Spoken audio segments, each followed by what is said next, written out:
क्या होता है? नहीं वो इंस्पेक्शन ही होगा, लेकिन पहले तो मैं लेता हूँ क्या होता है? ग्रीटिंग सबसे पहले ग्रीटिंग, ठीक है, वो सबसे पहले चीज़ है। आपने उसके साथ ग्रीट बोला ग्रीट करना है, ठीक है। अस्सलाम वालेकुम, मेरा नाम डॉक्टर साद है और आज मैं आपका मुआयना करूँगा। ये ग्रीटिंग क्या मुआयना करूँगा? बच्चा होगा, बच्चे को तो नहीं ग्रीट करेंगे, सब मदर को करेंगे। मदर से कंसर्न, मदर से ठीक है। इन्फॉर्म कंसेंट देगी और उनको कहेगी कि बच्चे को दौरान मुआयना कोई तकलीफ नहीं होगा। जहाँ पे बच्चे को तकलीफ हो हम मुआयना रोक देंगे। हाँ यस सर। और उसके बाद फिर मैं बच्चे को लेटाऊंगा सर। सबसे पहले लेटाऊं, चलो लेट जाओ बस लाते टेढ़ी रख लो। अच्छा हाँ बस ऐसे ही। तो सर फिर उसके बाद सबसे पहले तो मैं यहाँ से इनको इंस्पेक्ट करूंगा, चेस्ट देख रहा हूँगा और उसके बाद मैं फुट एंड पे भी जाके एंड पे आके दोबारा और राइट साइड पे राइट साइड से अप्रोच करूँगा। से भी लेफ्ट से भी नहीं, अप्रोच तो राइट से करना है। अगर लेफ्ट में भी लेटा होगा तो मैं उसको राइट पे लेटवाऊंगा क्या, ताकि मेरी अप्रोच राइट से बन जाए। फिर मैं सर वहाँ से भी चेस्ट इसके इंस्पेक्ट करूंगा, फिर फुट एंड पे भी आके इसकी चेस्ट इंस्पेक्ट करके रिस्पिरेटरी रेट कैलकुलेट करूंगा। फुट एंड पे आके ना आपने उसके लेवल पे आना होता है, नीचे ऐसे, ठीक है। बिल्कुल इस तरह आके उसके लेवल पे दोनों बायलेटरल जो चेस्ट है वो मैं देख रहा हूँ। सिमेट्री देखनी है दोनों चेस्ट साइड की, ठीक है। और तकरीबन सर 30 सेकंड्स में मैं कह दूंगा कि 20 से 40 है पर मिनट। वैसे ज़्यादातर चिल्ड्रन में होती है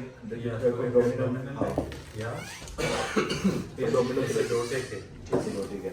फिर सर उसके बाद मैं स्ट्राइडर एंड लीज देख लूंगा इसमें। उसके लिए सर मुझे अस्पताल करना पड़ेगा कुछ ऑडिबल इंस्पेक्शन में। हाँ इंस्पेक्शन पे रुके ना, कंसल्टेशन की बात टॉयलेट में, ठीक है। तो वो बच्चा तो सांस ले रहा होगा तो मैं नोट करूंगा कि इसके सांस लेते हुए स्टार्टिंग में 20 पर इंजेक्शन ले इसकी कोई आवाज तो नहीं आ रही? Yes sir. और नॉर्मली ऑडिबल जो वीज होता है वो मुंह से सुनाई देता है। Yes sir. और उसके बाद फिर मैं इसकी शेप ऑफ चेस्ट देखूंगा कि नॉर्मल है या बैरल शेप्ड है, वो भी देख के इंस्पेक्ट करके विदाउट एनी टचिंग में इसको ये भी मानना करूंगा। Chest deformity. Yes sir. और उसके बाद फिर डिफॉर्मिटी देखूंगा सर। दो ही डिफॉर्मिटीज हो सकती है, या सर पिजन शेप चेस्ट हो सकती है या फिर फनल चेस्ट हो सकती है। उसको क्या क्या बोलते हैं? पर लिखा हुआ पेक्टस एक्सकेवेटर, पेक्टस एक्सकर्वेटम और पेक्टस कैरिवेटम। और सर उसके बाद फिर मैं रिसेशन सर 3 पार्ट्स में देखूं सर ना, फिर सबकोस्टल और फिर इंटरकोस्टल, 3 जगह कोस्टल एंड सबकोस्टल। और 3 जगह पे रिसेशन से कोस्टल सबकोस्टल सुप्रास्टेंडल तो सर स्टेर्नम बोन के ऊपर हो जाएगा। वो करूंगा ऐसा ऐसा प्रैक्टिस रिवाइज हो जाएगा।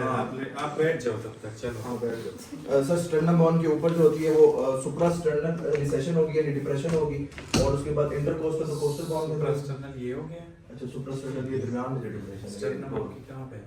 स्टेर्नम बोन में ये नाइफ शेप बोन दरमियान में है, तो उसके ऊपर देखेंगे, ठीक है। Yes sir. सुप्राक्लेविकुलर भी रिसेशन होते हैं। सुप्राक्लेविकुलर भी बात करते हैं ये, यस सर। ये भी रिसेशंस। एक ये देखो sir between the ribs intercostal recession, 3 parts की रिसेशंस में देखो। सबकोस्टल, अच्छा सबकोस्टल होगी रिसेशन। रिब्स के नीचे। अच्छा रिब्स के नीचे होगी, ठीक है सर। हाँ। तो रिब्स के नीचे में इनकी जो है वो सबकोस्टल रिसेशंस भी देख लूंगा। और सर उसके बाद बच्चा लेटा हुआ होगा तो मुझे इसकी प्रोमिनेंट वेन्स भी नजर आ जाएंगी जो इंस्पेक्शन से मैं देख लूंगा। और एंड में क्योंकि बच्चे ने वो नहीं पहना होता तो बीसीजी स्कार भी मैं इसके बाजू पे देख लूंगा। तो यहाँ सर इसका वो इंस्पेक्शन वाला पॉइंट फर्स्ट रिस्पिरेटरी का खत्म हो जाएगा। फिर मैं सर हैंड्स पे जाऊंगा पल्पेशन पे। अच्छा, और इंस्पेक्शन पे क्या देखते हैं? इंस्पेक्शन पे और डिफॉर्मिटीज में और क्या देखते हैं? फनल शेप चेस्ट और सर बैरल शेप चेस्ट और चेस्ट पिजन तो हो गया। ये तो दोनों उसी के नाम है ना, पेक्टस एक्सकेवेटम और एक पेरिनेटम। इन दो के अलावा जो एक्सकेवेटम है वो किस तरह का होता है? वो फनल होता है, फनल, ठीक है। यस और पेरिनेटम बनाया भी हुआ ये डिप्रेशन, पिजन, ठीक है। तो इसके अलावा कौन सी डिफॉर्मिटी देखेंगे? इसके अलावा सर फ्रंट से ना सोचो, बैक पे जाओ। विंगिंग उसके नहीं वो क्यों? अच्छा ठीक है, वो भी हो गया। हाँ ठीक है। काइफोसिस, स्कोलियोसिस और काइफोसिस एंड स्कोलियोसिस, सही है। इसके अलावा तो सर ये पीछे से वो मैं इसको कमांड दूंगा कि वो उल्टा लेटे बच्चा, मतलब इंस्पेक्शन में हम दिल से इंस्पेक्शन, हाँ आपने बिठाना भी है रेस्पिरेटरी सिस्टम में, आपने एग्जामिनेशन के लिए आपने बिठाना भी है। Yes sir. ठीक है। और एक और चीज़ रहती है फ्रंट से, सर फ्रंट से इंस्पेक्शन में रिकेट्स रोजरी देखिए, अभी देखें, अभी पिछले दिनों एक पेशेंट इधर एडमिट था मेल न्यूट्रिशन, तो उसमें सता ठीक है, उसमें रिकेट रोजरी में जो बिल्कुल ये आपके रिब्स होते हैं बिल्कुल प्रोमिनेंट होते हैं, बहुत ज़्यादा प्रॉब्लम है, स्किन उसमें डिप कर रहा होता है, ठीक है, बिल्कुल प्रोमिनेंट ऐसे। सर ये वाला पार्ट भी इंस्पेक्शन में ऐड कर दें। हाँ, ये भी इंस्पेक्शन पे देखना है, एक और इंस्पेक्शन पे क्या देखना है। और सर एक और चीज़ होता है जो कि क्रोनिक जिनको चेस्ट की डिजीजेस होती है ना, उनमें होता है हॉरिजन सल्कस, ठीक है, उसमें क्या होता है, ये लिखा हुआ भी है बुक में, ठीक है, रिट्रैक्टेड कोस्टल कार्टिलेज, ठीक है, जो कोस्टल कार्टिलेज है उसकी रिट्रैक्शन होती है अंदर की तरफ, वो इधर से अंदर हुई है। हाँ अंदर हुई होती है, अच्छा लास्ट वाली रिब जो है वो अंदर हुई होगी, हाँ। Horizontal sulcus. हाँ, और समझ गया सर। और तो सर आई गेस वो हाईलाइट कर दें। चल अब ये एग्जामिनेशन परफॉर्म करो, जो आपने बोला है, यस सर। इंस्पेक्शन को करो, चलो पैल्पेशन आपने मुंह से बताना नहीं है, आपने करना है, परफॉर्म करना है, जो आपने बोला है यस सर। ये परफॉर्म करो, ठीक है, तो पहले- एक्सपोज नहीं करना, खैर ये वो समझ गए सर। हाँ। पहले तो मैं ग्रीट करूंगा, फॉर एग्जांपल जो भी बच्चे की मदर होगी, क्या समझ लेते मैं डॉक्टर साहब बाद में इनका मुआयना करूंगा, दौरान मुआयना इनको किसी किस्म की तकलीफ नहीं होगी, और जैसी तकलीफ होगी तो मैं अपना मुआयना रोक दूंगा। उसके बाद फिर मैं बच्चे को जो भी वो एग्जाम में होगा सर, मैं उसको ऑटोमेटिकली अगर नहीं लेटा होगा तो उसके साथ बात करना होता है, बॉन्ड बनाना होता है ना, ठीक है, आपने चुप नहीं रहना कि आप बस हाथ लगाते रहो, ठीक है? वो मैम ने ये भी बच्चे बताया को कि इस तरह छोटा के- बच्चा उसको हम हाथ में कोई चीज भी दे कोई देते हैं, टॉफी शॉफी दे, टॉफी उसको कुछ भी हम दे नहीं ताकि वो ठीक है। इधर बिजी रहे, वो देने के बाद मैं फिर लिटा दूंगा। तो सर लिटाने के बाद फिर मैं सबसे पहले सर यहाँ से खड़ा होकर देखूंगा, बस इंस्पेक्ट करूंगा। बोलना नहीं है, आप परफॉर्म ठीक है, करो।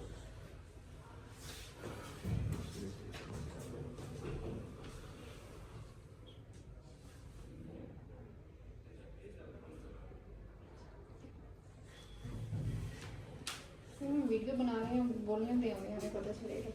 नहीं वो तो सब बोल रहे हैं ना। बोले तो पहले तो उसने बोला है ना, जी अब तो ये उसमें तो आप बोल नहीं सकते, सिर्फ पेशेंट के साथ बोल सकते हैं।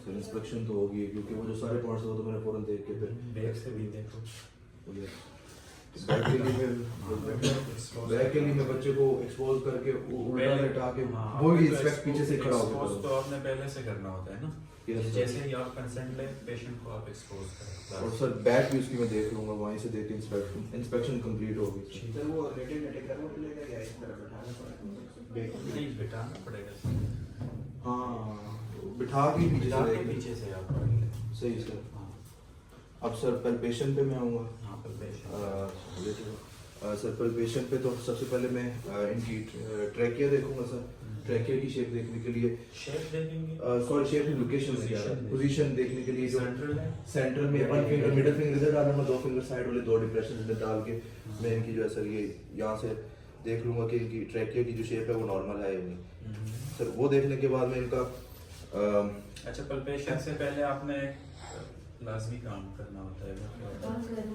हाँ ठीक है, सर हाथ का आजकल का जो मौसम है, ठीक है, किसी पेशेंट को लगाओ तो वो एग्जामिनर को हम बता देंगे कि हाथ गर्म करने हैं, आपने बताना नहीं है, आपने करना है, उसके सामने ऐसे सही करना है। हाँ बस ऐसे ही करे, रब करे कि उसको लगे कि हाँ ठीक है तो इसने कर लिया, समझ गया। ठीक है। और उसके बाद फिर मैं इनका ट्रैकिया देख लूंगा, उसकी पोजीशनिंग वही 3 फिंगर्स करके मिडिल फिंगर जो है वो स्टर्नम के ऊपर वाले डिप्रेशन में रखूंगा। उसके बाद सर एपेक्स बीट की डिस्प्लेसमेंट में देख लूंगा, फोर्थ बीट को पल्पेट कर लेंगे, डिस्प्लेसमेंट को छोड़ो, yes sir. Mid clavicular line fourth intercostal space जहाँ होगी, स्कल्टेशन पे क्यों, सॉरी पल्पेशन पे रहो, mid clavicular line fourth intercostal space. Feel हो रहा है कि नहीं? यस सर, थोड़ा कि नहीं?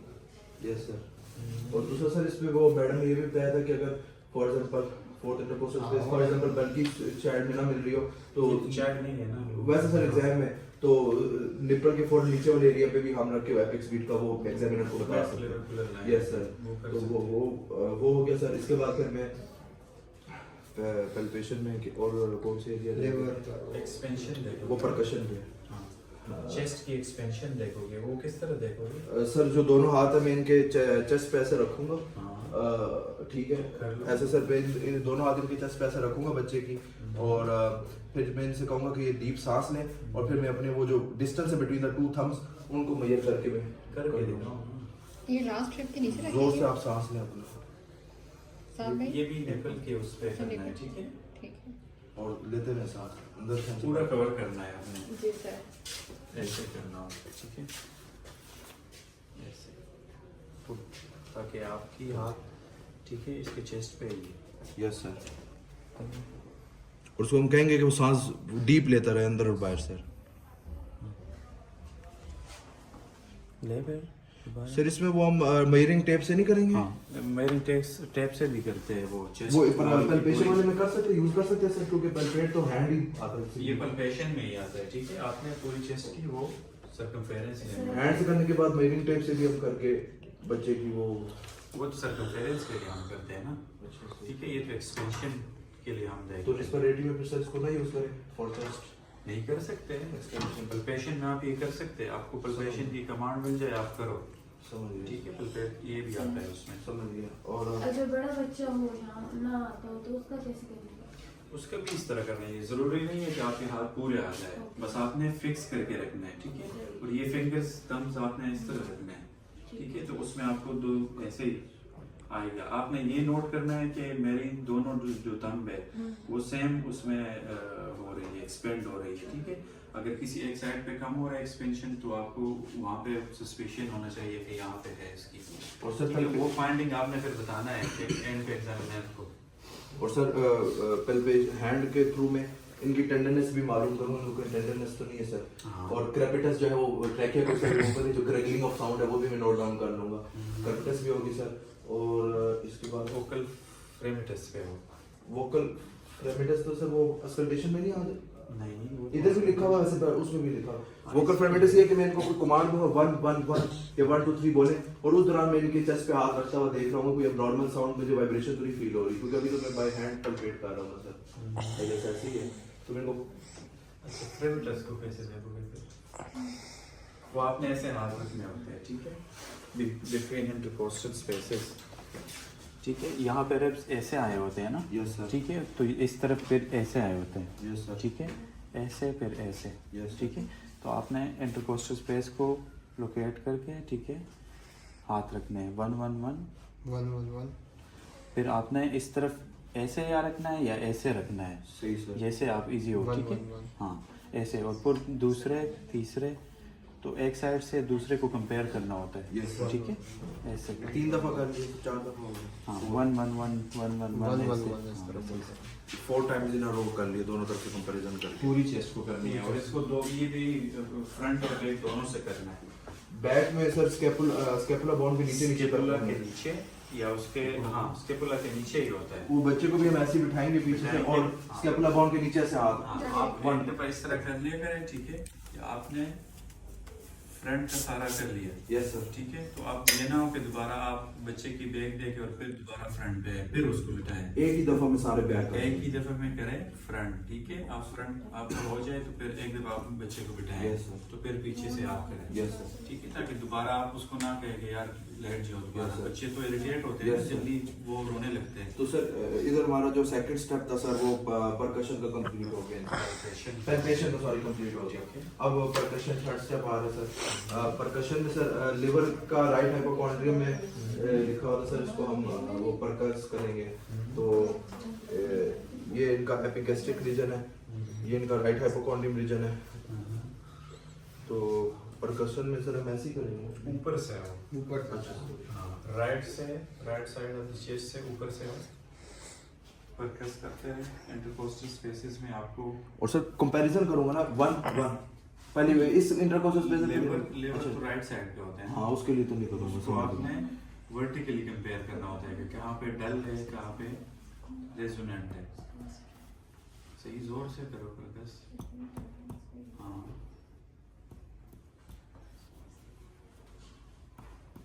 फिर अगर फोर्थ और फिफ्थ इंटरकोस्टल स्पेस में डल साउंड मुझे सुनाई दे रही है, इसका मतलब मुझे लिवर का अपर बॉर्डर मिल गया। बॉर्डर स्टार्ट होता है। और फिर मैं नीचे आता, फिर मैं नीचे फिर करूंगा सर दोबारा नीचे आना जहाँ है। मुझे डल साउंड मिलेगी। हाँ पूरा नीचे आना है। सही सर। सर सुप्राक्लेविकुलर में करना है परकशन आराम से हाँ, कर दे। कर दे। सॉरी सॉरी, इधर तो इनकी रिब्स अब कंप्लीट हो गई सर, तो अब तो अब ये आप काउंट करेंगे कहाँ से इसकी डल, फोर्थ इंटरकोस्टल हाँ कहाँ से डल स्टार्ट हुई थी, फिर आपने इसका क्या करना होता है, लिवर में ये करना होता है ना, लेवर स्पेन लोअर बॉर्डर के साथ। मेयर करना। हाँ वो फिर मैं इस स्टेप से सर। लेकिन लोअर आप- बॉर्डर तो मैं आप करेंगे जब तो ऊपर से नीचे आ रहे हो ना, यस सर। तो आपने ज़हन में रखना है कि मैं कौन से कोस्टल स्पेस पे पहुंचा हूँ, Yes, sir. जहाँ से डल स्टार्ट हुआ वहाँ है। मैं मार्कर से निशान लगा वहाँ पे आप बच्चे मार्कर पे। से भी निशान लगा सकते हैं या आप कोई निशानी है उधर बना सकते हैं, ठीक है, Yes, sir. ज़हन में रखे हो। फिर वहाँ से आपने नीचे राइट है, वहाँ पे जाना जहाँ तक मुझे डल साउंड खत्म ना हो जाए। हाँ डल साउंड खत्म ना हो उसको जाए, roll या कर दो। या अगर लीवर पल्पेट हो रहा है नीचे, Yes, sir. ठीक है, चेस्ट एग्जामिनेशन के साथ आपका ये भी लाजमी कि आप लीवर पल्पेट करें। तो अगर पल्पेट हो रहा है नीचे below the right costal margin, तो वहाँ तक आपने फिर टोटल लिवर स्पेन लेना है, ठीक है। ये फोर्थ इंटरकोस्टल स्पेस से फिर मैं जहाँ बच्चे पे निशान लगाया होगा सर, वहाँ से लेके जहाँ मुझे लिवर का बॉर्डर खत्म हो रहा ऊपर वाला होगा मिस करो। तकरीबन लोअर बॉर्डर 5 सेंटीमीटर तक जो एरिया होगा, मैं फिर ये बता सकता हूँ कि तकरीबन सर 5 सेंटीमीटर। ये आपने अच्छा आप एक दफा आपने टोटल लेना होता है। अगर पल्पेबल है below the right costal margin, Yes, या आपने पल्पेट किया फिंगर से, Yes, ठीक है, उधर आ रहे तो वहां से जहाँ से डल शुरू हुआ था, Yes, sir. टोटल आपने लेना है नीचे तक। Yes. एक दफा आपने टोटल लिवर स्पेन ले लिया, Yes, ठीक है, उसके बाद आपने क्या करना होता है कि जो below the right costal margin है वो अलग से बताना होता है। अच्छा, एक आपने टोटल बताना होता है, Yes, sir. एक आपने below the right costal margin जो है, फॉर एग्जांपल मैं कहूंगा sir total 6 centimetre from the fourth intercostal space, total liver span, total liver span and below the subcostal was only 2 centimetre. तो इस तरह फिर वो ऐसे बताना होता है। दो मेजरमेंट्स की तरह होगी रिगार्डिंग लिवर। और सर उसके बाद सर कंपैरिजन ऑफ परकशंस करूंगा सर। वही अब सर इधर फर्स्ट इंटरकोस्टल स्पेस में इधर परकस करूंगा और फिर सुप्राक्लेविकुलर से स्टार्ट सुप्राक्लेविकुलर से स्टार्ट करूंगा। Okay sir. Sir next class का टाइम होगी। सर 9:15 हो गए हैं। बस सर आप मुझे थोड़ा तेजी तेजी बताते जाएं ताकि अच्छा मैं आप लोगों को एक वो बताता हूँ, यूट्यूब पे है वो सर। इसके बाद मैंने कंपैरिजन कर लिया परकशन का, उसके बाद पल्पेट फॉर वोकल फ्रेमिटस आपकी अब ऑस्कल्टेशन रहती है। Yes, अच्छा sir. ये कौन सी एडिशन है? Latest sir 11th edition. हाँ ये 11th है। तो थोड़ा सा ये है ना, चीज़ें कम की हुई है। आपने जाके ना ये causes of red added sounds, yes sir, ये आपने पढ़ना है, ठीक है। और इसमें एक दो चीज़ें और थी दूसरी बुक में, लेकिन इसमें मिसिंग है, ठीक है। Normal respiratory rate new born में कितना होता है, अप टू 1 ईयर कितने होते हैं, ठीक Yes, है। sir. 5 years and above 5 years ये कितने होते हैं, ये भी साथ में रिस्पिरेटरी एग्जाम में याद रखना पड़ेगा। ये आपने पीड्स में याद रखना होता है, Peds ठीक है? में, और yes. रेस्पिरेटरी एग्जामिनेशन के लिए ये लाजमी है, क्योंकि उधर आप एग्जामिनर को बोंगी मारे ना फिर, हाँ, तो सर, वो समझ। कहता है चलो। और तो कोई चीज़ नहीं रहती ना सर इसमें? नहीं, ऑस्कल्टेशन रहती है, वो किसी दिन फिर कर लेंगे। ठीक है सर, वो भी इसमें जो लिखी हुई है वो वैसी कंप्लीट होगी है ना सर। हाँ okay sir, thank you sir.